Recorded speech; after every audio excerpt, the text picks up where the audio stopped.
Hoje, na classe de jovens, vamos estudar a lição de número 6, que tem como título Fé para crer na natureza humana e divina de Jesus. Discorreremos a respeito de uma das doutrinas mais misteriosas da Bíblia Sagrada. Jesus é 100% homem e 100% Deus. Falaremos sobre as duas naturezas de Cristo, a humana e a divina. E nessa direção, os nossos objetivos são, em primeiro lugar, explicar a singularidade de Jesus. Em segundo lugar, destacar as evidências de que Jesus possuía atributos divinos. E, por fim, em terceiro lugar, saber que Jesus esvaziou-se de si mesmo. Esses objetivos serão alcançados mediante a exposição dos pontos e subpontos da lição. Comecemos, portanto, com o nosso texto principal, bem conhecido de todos nós, que nos diz: no princípio era o Verbo, e o Verbo estava com Deus, e o Verbo era Deus. João capítulo 1, versículo de número 1. Fazendo uma comparação de traduções, a paráfrase NTLH nos diz: no começo, aquele que é a palavra já existia. E lógico, isso aqui é uma referência direta a Jesus. Ele estava com Deus, ele era Deus. Desde o princípio, a palavra estava com Deus. Eu chamo a sua atenção para essa expressão no princípio. Ela se repete em algumas ocasiões importantes.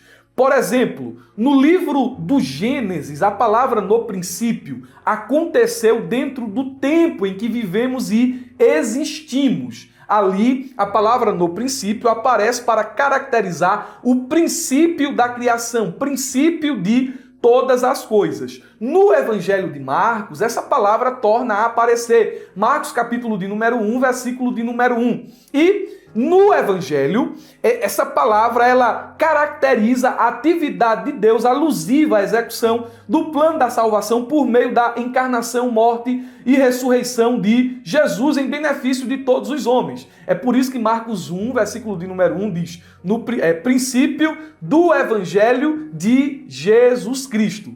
Mas João utiliza essa expressão para tratar de um tempo diferente, para falar do tempo da eternidade. Esse princípio aqui não pode ser datado dentro da nossa cronologia, pois ele se refere à eternidade passada. Não existia tempo, espaço e nem matéria.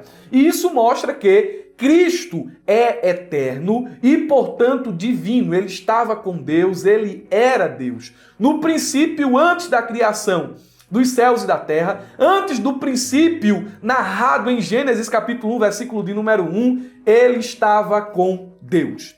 Nós sabemos muito bem de que esse texto aqui está apontando para Cristo e João deixa isso bem claro no capítulo 1 e versículo 14 de seu Evangelho. E eu quero que você preste atenção no que esse capítulo 1 do Evangelho de João nos diz a respeito de Jesus. Primeiro, ele nos diz que Jesus é eterno, e já falei isso aqui para vocês. Ele existia antes de todas as coisas, conforme Apocalipse capítulo 1, versículo 8, texto que corrobora com esse pensamento. Ele é o alfa e o ômega, isto é, o princípio e o fim. Em segundo lugar, o verbo é igual a Deus em essência, mas distinto em natureza.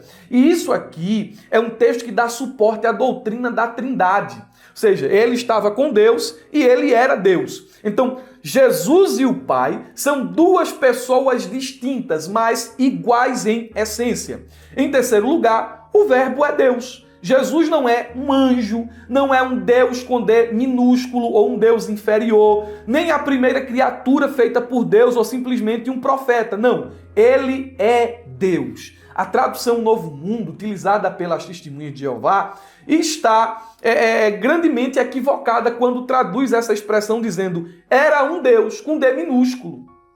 Isso me leva a supor que eles são politeístas, já que eles acreditam em Jeová e em um Deus com D minúsculo. Não, nós cremos em um só Deus que subsiste eternamente em três pessoas diferentes. E essas três pessoas, embora diferentes, têm a mesma essência. Em quarto lugar, o verbo é criador. Isso fala de onipotência, isso fala de poder. A Bíblia diz no versículo de número 3, todas as coisas foram feitas por ele, e sem ele nada do que foi feito se fez. E em quarto lugar, o verbo se fez carne. Isso aqui vai começar a nos dar uma clareza do que a lição vai tratar nos seus pontos e subpontos. Jesus foi 100% humano e 100% Deus. Olha o que a Bíblia diz, 1,14 de João. E o verbo se fez carne e habitou entre nós, cheio de graça e de verdade, e vimos a sua glória como a glória do unigênito do Pai. Eles viram, eles tocaram, eles estiveram na presença de Jesus. Jesus não era um espírito ambulante, não, um espírito desencarnado, não.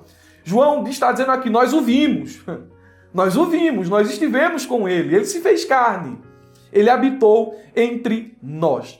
Eu penso que esse comentário sintetize bem aquilo que o texto principal quer nos passar. O resumo da lição diz: cremos na natureza humana e divina de Jesus e na sua obra salvífica para a humanidade. O resumo da lição está completamente alinhado com a declaração de fé das Assembleias de Deus. Se você tem uma declaração de fé em sua casa, você vai ver que na página 49 está escrito: cremos, professamos e ensinamos que o Senhor Jesus Cristo é o Filho de Deus e o único mediador entre Deus e os seres humanos, enviado pelo Pai para ser Salvador do mundo, verdadeiro homem e verdadeiro Deus. É isso que professa crer as Assembleias de Deus, é a posição oficial das Assembleias de Deus. Cremos que Jesus é verdadeiramente homem e verdadeiramente Deus.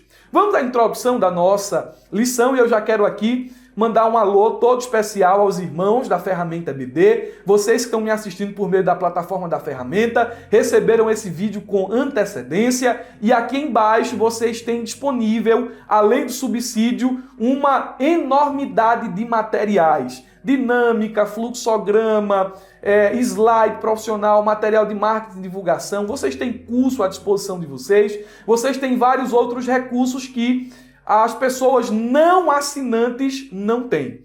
Se os irmãos estão me assistindo por meio do YouTube, deixe o like nesse vídeo, compartilhe ele com mais pessoas, comente aqui embaixo para que o YouTube divulgue esse conteúdo para o maior número de pessoas. Você está tendo acesso gratuito à pré-aula e ao subsídio que eu estou utilizando aqui.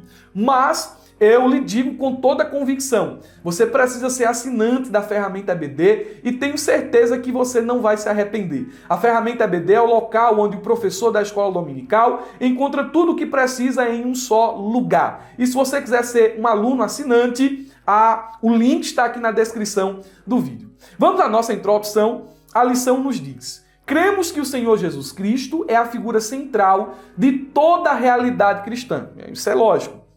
Entretanto, ao longo dos anos, a doutrina de Cristo tem sido submetida a muitas heresias. Você verá que o objetivo desta lição é reafirmar as bases da divindade, humanidade e singularidade de Jesus.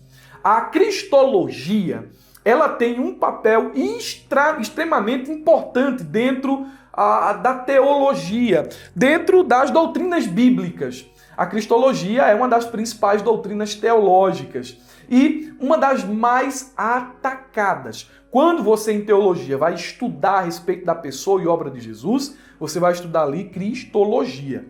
E é importante estudar cristologia porque a cristologia é uma das doutrinas que mais sofrem ataques externos de pessoas, de hereges, de liberais, de falsas doutrinas, de falsas religiões. Diga-se de passagem, a marca das falsas religiões é distorcer ou se escandalizar com as verdades acerca de Jesus. Isso é um fato. Por exemplo, se você chegar para uma testemunha de Jeová e disser a ela que Jesus é Deus, você vai ser considerado blasfemo. Agora, se você disser que deixou seu filho morrer por não aceitar que ele receba transfusão de sangue, você será considerado zeloso e dedicado às coisas de Deus. Veja que incoerência. Se você disser a um bandista que há um só Deus e que Jesus é seu único filho, você será acusado de preconceito e de ter uma mente fechada. Mas se você disser que tomou sangue de galinha preta e banho com comida podre, ele dirá que você é uma pessoa purificada no espírito. Se você disser a um espírita que Jesus ressuscitou dos mortos pelo poder de Deus, ele discutirá com você por horas a fio, lhe combatendo. Mas se você disser que um rato que saiu do esgoto é a reencarnação do avô dele, ele dirá que você tem uma mente iluminada. Se você disser para um hinduísta que Cristo é o Filho unigênito de Deus, ele pode ser capaz de tirar a sua vida. Mas se você disser que o carrapato que está no gato dele é divino, ele vai adorar o carrapato e o gato também. Lógico que eu estou fazendo aqui um exagero proposital em algumas coisas, né? Mas as falsas religiões, elas se escandalizam sobre as verdades acerca de quem Jesus é. E é por essa razão que é importante falar sobre a cristologia. E principalmente sobre esse tema. Jesus é Deus e Jesus é homem. Vamos lá, meus irmãos, para o ponto de número 1. Tendo estabelecido a devida importância da cristologia, falemos então sobre a singularidade de Jesus. O subponto de número 1 nos diz: plenamente divino, plenamente homem. O texto da lição diz: Jesus Cristo teve duas naturezas, a divina e a humana. Ele era plenamente homem, mas também plenamente divino. Preste atenção no que eu vou lhe dizer aqui. É um termo técnico teológico. E isso aqui, quando a gente diz que ele foi 100% homem, 100% Deus, aponta para uma doutrina estudada dentro da cristologia chamada de união hipostática. É só, não é? União hipostática. Irmão Murilo, nunca ouvi falar sobre isso. É por isso que você está assistindo a pré-aula da Escola Dominical aqui na ferramenta EBD e aqui no YouTube do Abrajaula, porque aqui você aprende teologia enquanto é edificado. Glória a Deus. Essa doutrina, ou esse termo união hipostática ou hipostática, é utilizado para definir a doutrina de que Jesus é uma só pessoa, mas com duas naturezas, a divina e a humana. A definição histórica da doutrina da união hipostática foi fornecida na resolução do Concílio de Calcedônia, em 451 d.C. Nesse concílio, a igreja reconheceu as duas naturezas distintas, humana e divina, que se unem na única pessoa de Cristo. A doutrina da união hipostática, testemunhada pelo Concílio de Calcedônia, serviu para responder a certos conceitos equivocados que tinham surgido a respeito da pessoa do Senhor Jesus, em relação à sua divindade e à sua humanidade. Quais foram essas doutrinas heréticas equivocadas que surgiram a respeito da pessoa de Jesus? Existem várias, mas eu vou citar aqui o nestorianismo e o eutiquianismo. O nestorianismo afirmava que Jesus era duas pessoas distintas. Já o eutiquianismo dizia que Jesus possuía uma natureza mista que foi formada de um suposto processo de absorção de sua natureza humana por sua natureza divina. Isso significa que, enquanto o nestorianismo dividia Jesus em duas pessoas, o eutiquianismo confundia suas naturezas. Então, um concílio, ele é importante para estabelecer doutrina. Um credo, uma declaração de fé é importante para estabelecer o pensamento da igreja e difundir o que a igreja pensa sobre determinada doutrina, sobre determinada passagem bíblica. Então preste atenção que essa doutrina, escute, da união hipostática, Jesus 100% homem, Jesus 100% Deus, tem implicações profundas. Ele é Deus, ele é homem. E isso afeta, isso tem um peso direto na nossa salvação. Nós vamos falar mais sobre isso para frente, ok? O subponto de número 2 diz: a declaração das Escrituras a respeito de Jesus. Dentro desse subponto, o autor ele quer mostrar que Jesus é tido nas Escrituras como Deus. Ele diz algo aqui, deixa-me pegar a lição. Eu vou fazer uma correção a um equívoco que ele comete aqui. Ele diz assim, essa verdade pode ser vista nos seguintes textos bíblicos, ele faz aqui a citação dos textos. É importante observar que há ao menos 7 passagens no Novo Testamento que se referem explicitamente a Jesus como Deus. Existem muito mais do que 7, né? Muito mais que 7. E eu vou citar aqui algumas. Jesus é Deus. A Bíblia declara isso. Não é invenção de uma convenção, não é invenção de uma denominação, não é invenção de um pastor, de um teólogo. É revelação bíblica. Nós lemos o texto de João, capítulo 1, versículo de número 1. No princípio era o verbo estava com Deus e o verbo era Deus. E não um Deus com D minúsculo, era Deus. Ele estava no princípio com Deus.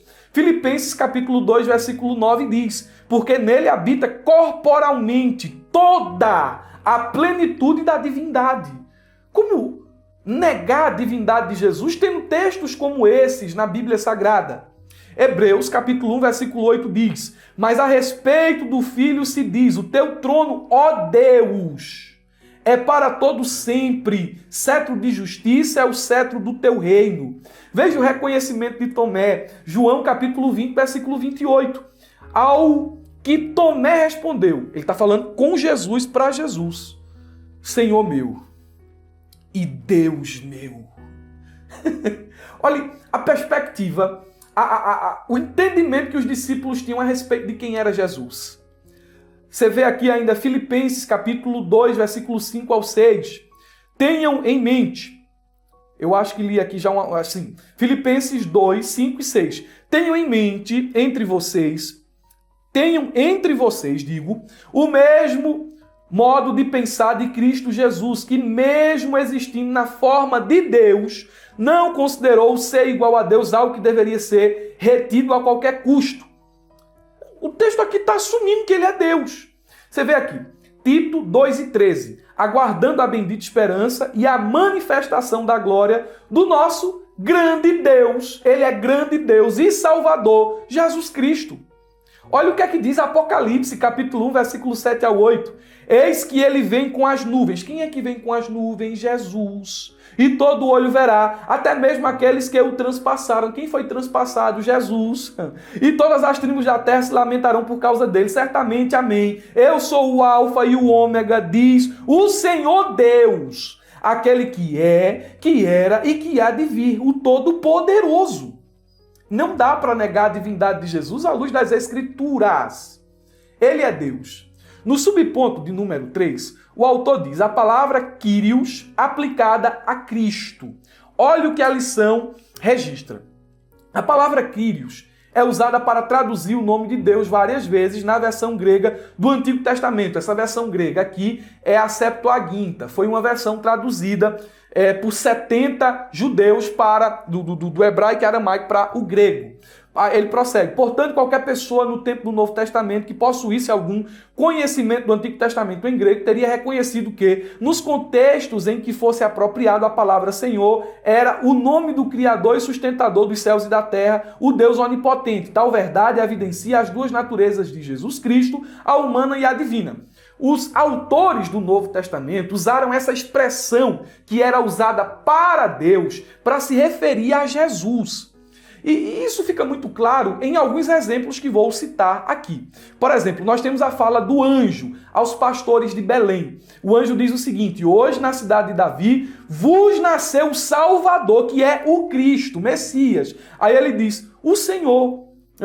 E isso aqui é interessante porque é como se eles dissessem mais ou menos o seguinte: hoje em Belém nasceu uma criança que é o vosso Salvador e vosso Messias, e também o próprio Deus.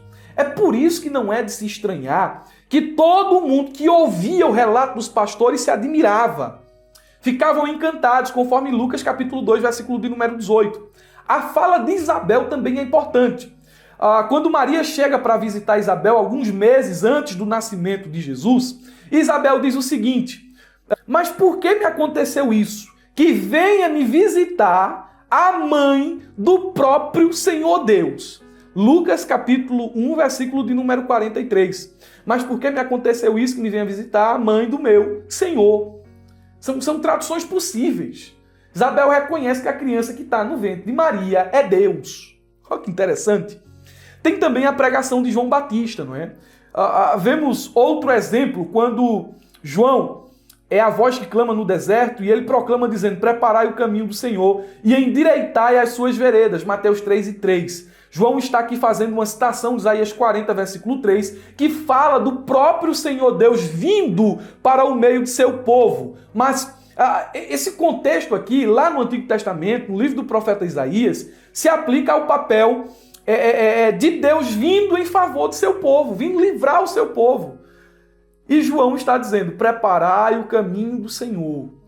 Eu penso que esses 3 exemplos aqui, eles complementam o pensamento do autor nesse ponto. Você pode falar sobre, repetindo, a fala do anjo aos pastores em Belém, a fala de Isabel e a pregação de João Batista no uso da expressão Kyrios, sem o. O tópico, ou ponto de número 2 diz: as evidências de que Jesus possuía atributos divinos. Gente, ele é Deus. Todos os atributos de Deus, né, do Pai, são vistos no Filho e no Espírito. Agora, aqui existe uma discussão tremenda. Eu vou lhe apresentar essa discussão, preste atenção. Quando se fala sobre os milagres realizados no ministério de Jesus, há uma divisão de pensamento teológico. Alguns dizem que, em certas ocasiões, ele se utilizou de seus atributos. E outros dizem que não foram atributos. Jesus, como homem, realizou milagres pelo poder do Espírito Santo. E isso diverge estudiosos, né? E separa estudiosos. E aí, o que é que você crê? Quando Jesus ele acalma a tempestade, quando Jesus multiplica pães e peixes, foi uso do atributo divino ou simplesmente ali foi o poder do Espírito Santo atuando na vida de Jesus?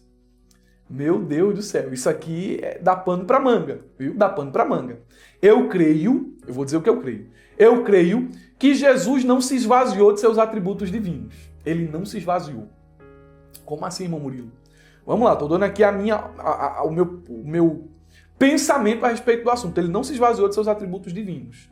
Mas, quando ele operou sinais e maravilhas, preste atenção, ele foi usado pelo Espírito.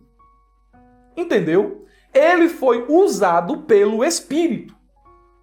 O Espírito que estava presente no ministério de Jesus, que desceu sobre ele no ato de seu batismo,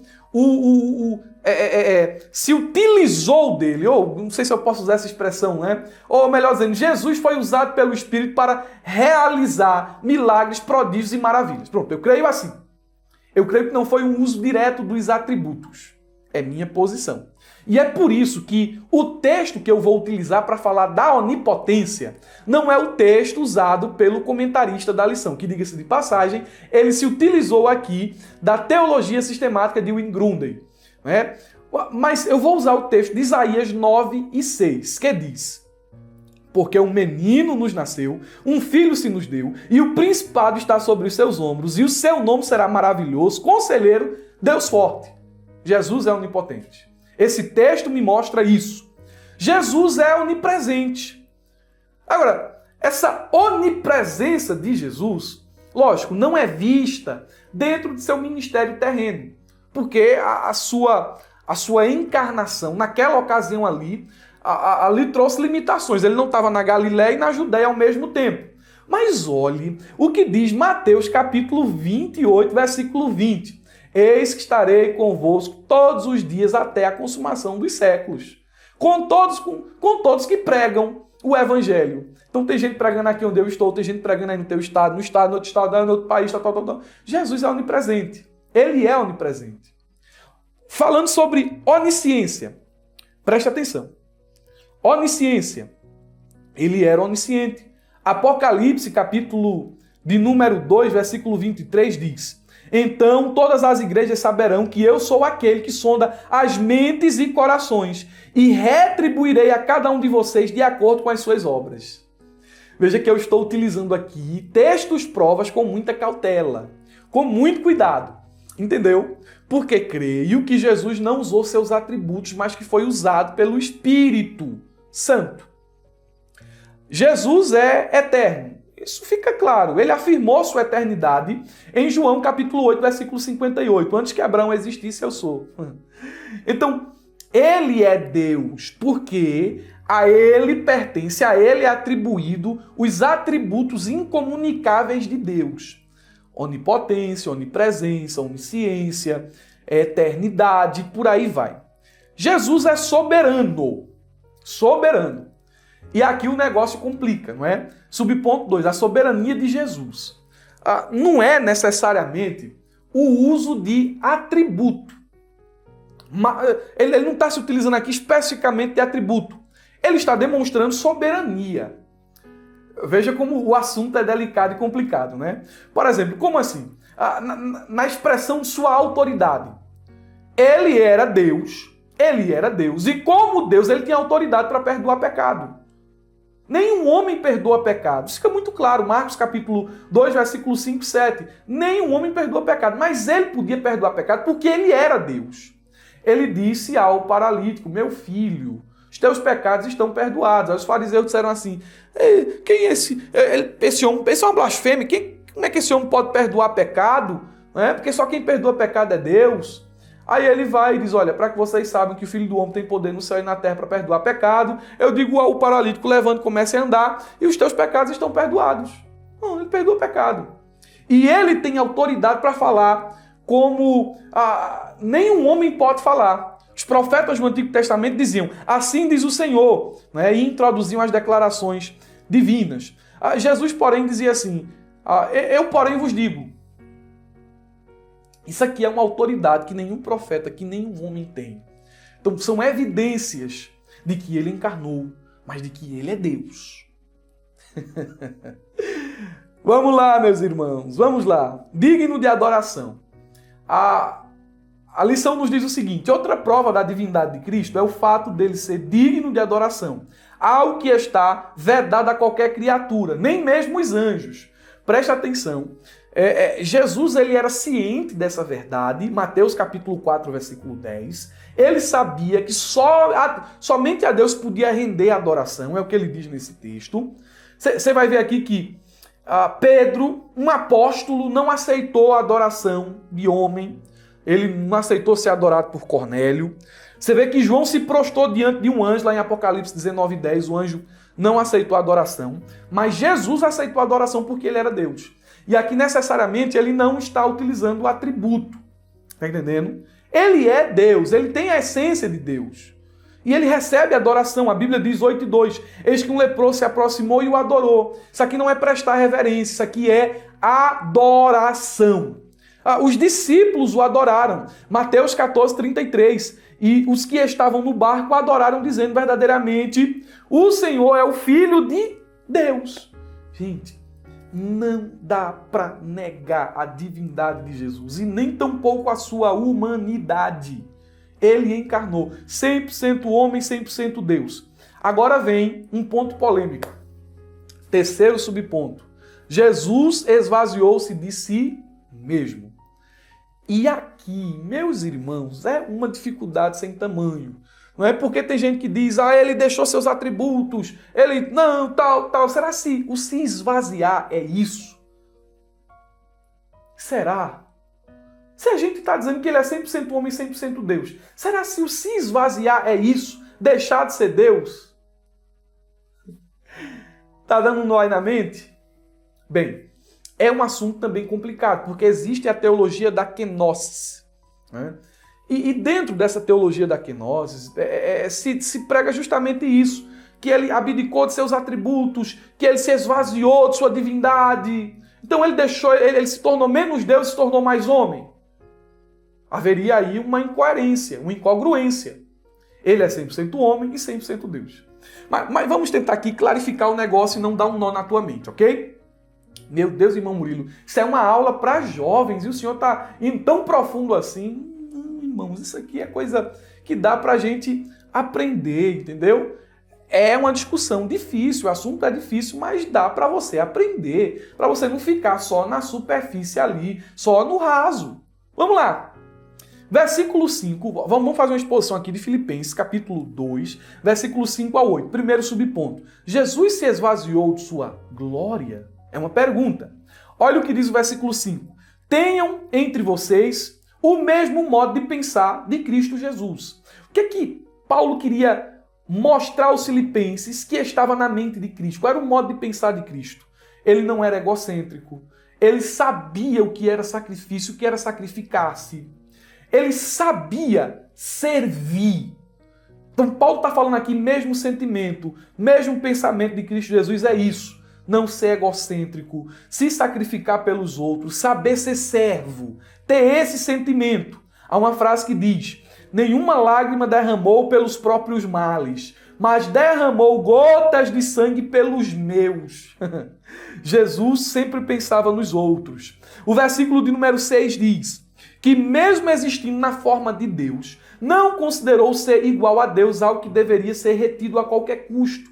Quando lemos que Cristo, Jesus, subsistiu na forma de Deus ou em forma de Deus, aprendemos que ele existiu desde a eternidade como Deus. Ele não é apenas semelhante a Deus, mas de fato é Deus. Ele é Deus. Aí vem o versículo 7 e 8, versículos difíceis. Pelo contrário, ele se esvaziou, preste atenção, aqui é a doutrina do kenosis, do esvaziamento. Ele se esvaziou, assumindo a forma de servo, tornando-se semelhante aos seres humanos. E reconhecido em figura humana, ele se humilhou, tornando-se obediente até a morte e morte de cruz. Diante dessa afirmação, surge a grande pergunta: o Senhor Jesus se esvaziou em que sentido? Devemos ter cuidado ao responder a essa pergunta. Muitas vezes, ao tentar definir esse esvaziamento, muitos acabam por roubar de Cristo os atributos da divindade. E aqui entra o subponto de número 2. O que realmente diz Filipenses 7 e 8? Eu vou ler um pouquinho aqui, tá bom? Mas não desiste não, acompanha comigo aí. Do que Cristo se esvaziou? Certamente não foi da existência na forma de Deus. Isso seria impossível.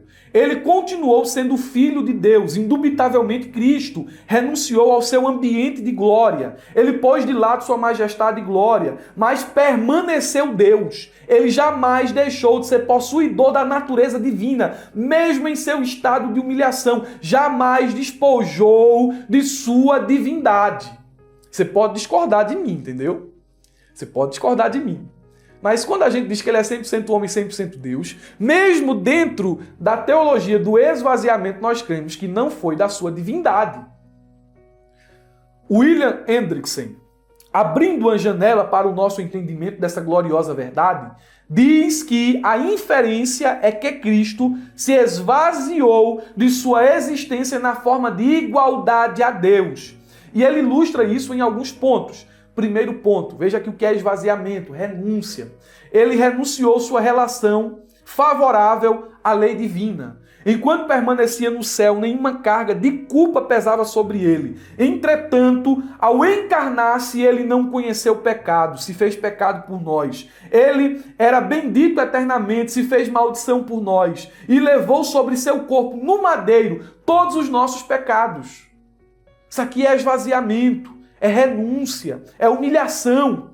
Em segundo lugar, diz o William Hendrickson, ele renunciou às suas riquezas. O apóstolo Paulo diz: pois conheceis a graça de nosso Senhor Jesus Cristo, que sendo rico se fez pobre por amor de vós, para que pela sua pobreza vós tornasseis ricos. Jesus renunciou a tudo, até mesmo a sua própria vida. Tão pobre ele era, que tomou emprestado um lugar para nascer, uma casa para pernoitar, um barco de onde pregar, um animal para cavalgar, uma sala para reunião e ceia, e um túmulo para ser sepultado. Hendrickson ainda diz: ele renunciou à sua glória celestial. Ele tinha glória com o Pai antes de que houvesse mundo, João 17,5.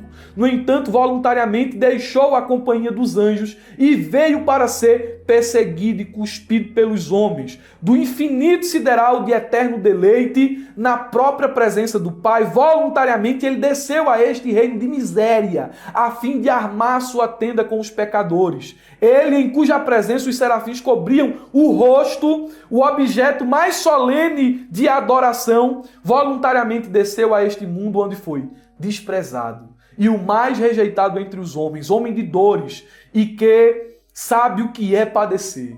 Ele renunciou o livre exercício de sua autoridade. Ele voluntariamente se submeteu ao Pai. E João nos diz, 5,30, eu não procuro a minha própria vontade, e sim a daquele que me enviou. Não é uma teologia do esvaziamento da divindade. A gente precisa ter cuidado quando falamos sobre essa doutrina da união hipostática. Meu Deus do céu. Tem dúvida, amigo? Coloque aí nos comentários. Tem dúvida? Coloque aí em nome de Jesus na plataforma da Ferramenta EBD e a gente vai tentar responder vocês, ok? Terceiro subponto, o alicerce da nossa fé. Preste atenção no que eu vou dizer aqui, né? A lição diz o seguinte: Jesus é o verdadeiro homem e o verdadeiro Deus. Não podemos deixar que nada e nem ninguém venha perturbar a nossa crença na singularidade de Jesus. Em primeiro lugar, é muito significativo dizer que a doutrina da união hipostática afirma que as duas naturezas de Cristo são inconfundíveis e imutáveis. Isso significa que jamais houve qualquer mistura ou confusão entre essas duas naturezas, de modo que os atributos de cada uma delas foram preservados. Somente assim podemos dizer que Cristo é plenamente Deus e plenamente homem. Se as duas naturezas se confundissem, então fatalmente ele seria menos divino ou menos humano. Não, ele é 100% homem, 100% Deus. Em segundo lugar, ao mesmo tempo em que a doutrina da união hipostática afirma a distinção entre as duas naturezas de Cristo, ela também afirma sua união sem qualquer separação ou divisão. O fato de as duas naturezas de Cristo serem inseparáveis implica que o Verbo de Deus assumiu a humanidade para sempre. Ele não apenas foi 100% homem, mas ele ainda é 100% homem e assim permanece para todo sempre. Em terceiro lugar, a doutrina da união hipostática identifica corretamente a informação bíblica de que a segunda pessoa da Trindade assumiu a natureza humana e não uma pessoa humana. Cristo não possui duas pessoas, mas duas naturezas numa só pessoa. Isso significa que em tudo o que Cristo fez ou faz, são atos da sua única pessoa divina humana. Cristo não alterna entre sua humanidade e sua divindade. Entendeu aí, crente? Tu vai assistir essa pré-aula de novo, tu vai reler o subsídio para tu entender. Concluindo aqui, o texto da lição diz, agora preste atenção, a conclusão é importante. Somente por meio da ação de Deus e da singularidade de Jesus que a humanidade caída pode ser resgatada. Tem um erro de digitação aqui. Somente por meio da ação de Deus e da singularidade de Jesus é que a humanidade caída pode ser resgatada. Não foi erro de digitação, foi erro de leitura. Mas você entendeu, não é? Qual a implicação da união hipostática em nossa salvação? Preste atenção. A união hipostática permite que Jesus seja o mediador perfeito entre Deus e os seres humanos. Como? Sua natureza divina capacita-o a oferecer um sacrifício perfeito e eterno pelos pecados da humanidade, enquanto a sua natureza humana o torna capaz de representar e compreender plenamente a humanidade.